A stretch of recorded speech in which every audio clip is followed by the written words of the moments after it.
Everybody else sitting exams across the West Midlands this week.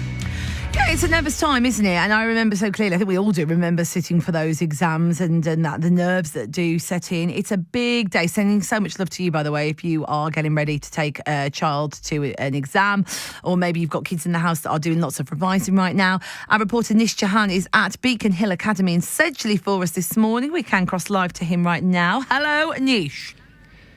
Good morning, Elise. That's right. I'm here at Beacon Hill Academy and children are returning for the first time after a couple of years to do their exams in normal conditions. We've got a few students here with us as well. But first, we're going to talk to the headmaster, Mr. Dami. Good morning. Good morning. And how has it been over the last 2 years for you in terms of having to adapt and be dynamic with the children's learning? Yeah, it's definitely been a challenge over the last 2 years, but I think, on the whole, we've coped with it really well. I think students responded to the challenge of the virtual learning, and as a result of that, we won the national award for the lockdown provision. Excellent. And in terms of the general mood, what's it been like amongst the students, amongst staff? How's everybody feeling? It's good to try and get back to some sort of normality. So a lot of our staff and learners are, confident and feeling good about the exams this year. As I said, it is good to return back to normal conditions. Of course, there's always that sense of a little bit of anxiety. But I think over the last couple of days and weeks, we've been stepping up our preparations ready for these exams, which start, of course, today. And in terms of the last couple of years, have you had to put extra support mechanisms in place in order to kind of deal with maybe, things like anxiety, that kind of thing? Absolutely. I mean, just last week, I was actually talking to some of the learners here this morning about what we can do to further support them. So during the course of the exam period, we are going to be having a dedicated Year 11 zone where learners can go to at break times and lunch times and, have the additional support that they want, but also get, free refreshments and free brain food. So it's about making sure that we're supporting the needs of individual learners. And this morning, we're doing a big Year 11 assembly and doing a big motivational talk in preparation for their first exam tomorrow morning. What's it like in terms of once students leave? Do you still kind of have some kind of connection? Do you still keep in touch if they need any kind of extra support? Is that something that they can still have? Absolutely. Once you're part of the family, you'll always be part of that family. We have a big farewell with our Year 11 prom. So that is, of course, booked for the end of July once all the exams are out the way with. And it's a great way to say a final farewell to some of our learners and for the learners to say a farewell to the staff. But yeah, it's a great couple of weeks ahead of us with a big bash at the end. But yeah, of course, our learners are continually staying in touch with us throughout the course. Brilliant. And before we talk to a couple of the students, in terms of the resource that you have you got enough staff? Have you got enough invigilators, the people that make the process run smoothly? How are you getting on with that? Absolutely. We have had to have a massive recruitment drive on exam invigilators. There has been a national shortage of them, but we're very pleased to say that we now have an army of invigilators. We have 4 different rooms, got over 240 students in Year 11, so we have to use the hall, the gym and some additional classrooms. So yes is the answer, but it has been tricky at times trying to recruit the right calibre of staff. Fantastic. So it sounds like you're all set, Mr. Dummy. I'm just going to have a quick chat with a couple of the students, starting with William. William, you're lucky because I say lucky. You've not got an exam today, but you're doing biology tomorrow. Is that right? Yeah, that's right. And have you found it? Has anything changed in terms of the learning? I'm giving my age away a little bit, but when I used to do my revision or lack of, I used to get given a book and you just sit there and you read and maybe do some test questions. In terms of with the aid of technology or anything like that, how do you do it, William? Well, we've been given quite a lot of options. My personal way is trying to set myself some homework. I ask any teachers just for some previous exams, some things to study. Do some either in sixth period or when I get a chance at home. Bring it into the teachers to mark, and they just mark it to where I've got wrong, where I can go right and give me additional feedback for that. But there's other ways, such as other 6 periods, like I've just mentioned, breakfast clubs, and just additional learning at home. And in terms of online technology, portals, all that kind of thing, have you got access to information and revision stuff and stuff like that? Or are you more of a book and extra time at school type of guy? Personally, I like to be a bit old-fashioned and just do the old book method. But there's some quite things we have for homework, so just get your maths and GCSE pod. They're quite a good way of helping yourself learn better with additional tasks with every single different subject on there. Helps simplify it more. But I kind of like the old typical book method. Fair enough. And what's the kind of feeling at the moment? How you kind of feeling? Are you ready? You prepared? Yeah, to be honest, like everyone, it's a bit daunting, but overall, I've got prepared, I've got the work, and hopefully I'll do well. Excellent. That's the sound of a bit of confidence there. I also want to speak quickly to Phoebe. Phoebe, good morning to you. Good morning. And you're also doing biology. We've got the biologist's exam tomorrow. How are you feeling? How's it been over the last couple of years for you? I'm feeling a bit nervous, but I think that with the help of my subject-based teachers, I think that it really has been a big push, one in my motivation and two in my level of knowledge for the subject. So I feel like I'm really prepared for the exam tomorrow. And do you think that's one of the key things is if you put in, the handiwork beforehand, then it kind of gets you in good stead for when you're actually going to sit the exam? Yeah, I think you get in what you put out. So I've been doing a lot of revision at home, specifically a lot of biology, because that's my weakest point. But I definitely feel that if you put the revision in, you'll definitely get the good grades that you want.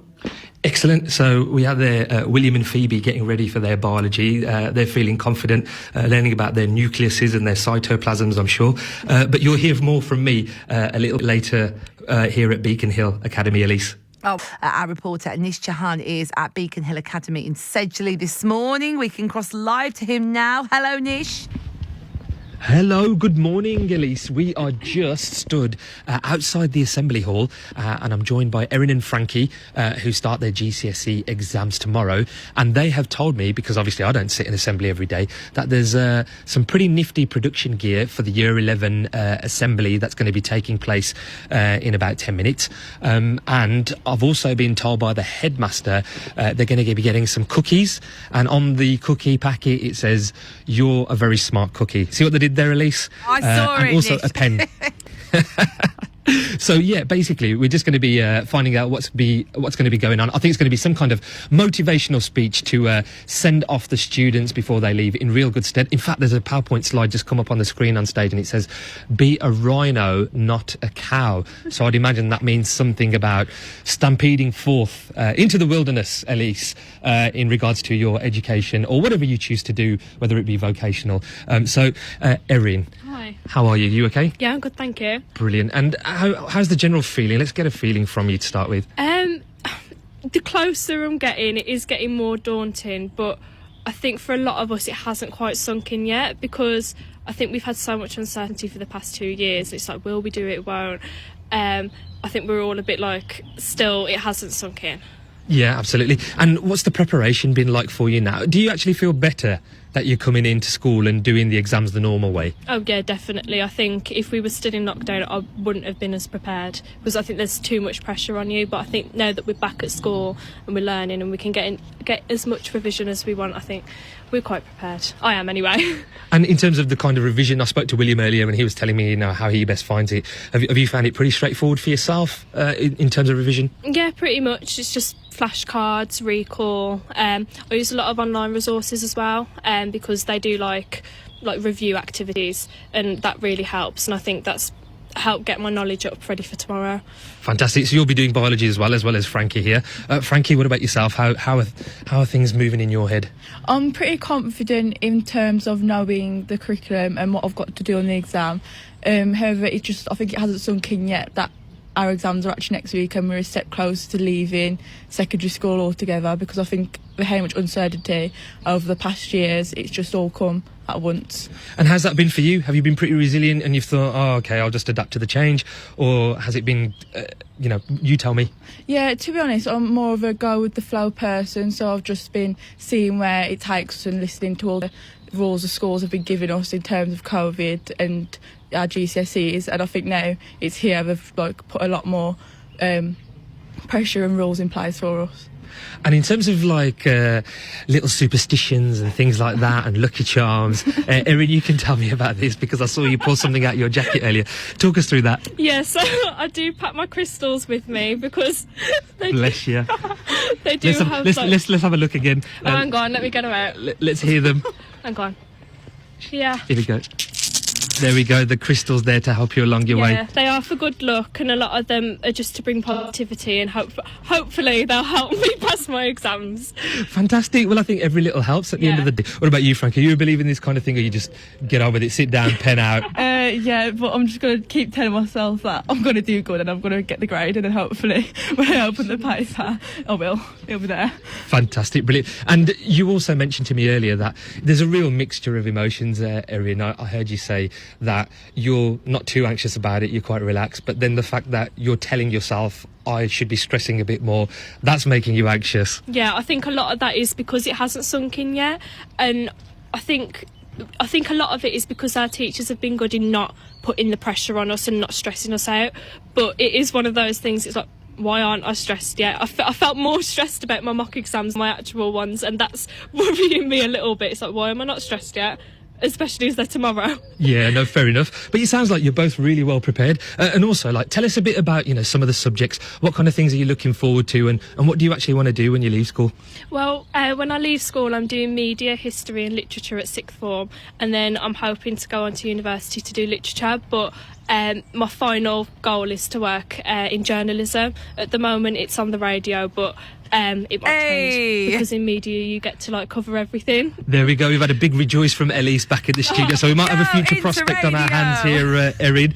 What about you, Frankie? What kind of topics are you looking forward to? I want to go into education and primary school teaching because I think I'm so used to the school atmosphere as well. I think I'd like to go back into it when I'm older. So you're quite happy to return then? Yeah, to primary school, not secondary. which is more than I can say for myself, Elise. But ultimately, have you got things like end of school party and stuff like that? Is there anything of that nature that you'll be looking forward to? Yeah, prom's going to be the start of July, which I think is 2 weeks after our exams finish, so I think I'm looking forward to that. It'll be like a big party, and I think it'll be a nice farewell to all the staff as well, and it'll be like a big thank you for all the help that they've helped us with. Fantastic. Well, best of luck to you both, and you seem well prepared. And that's the current mood here. We're just waiting for the assembly to start. I can see the students pouring in, Elise, as they go into the chairs line by line for their final last one before they move on here at Beacon Hill Academy. Oh, Neil.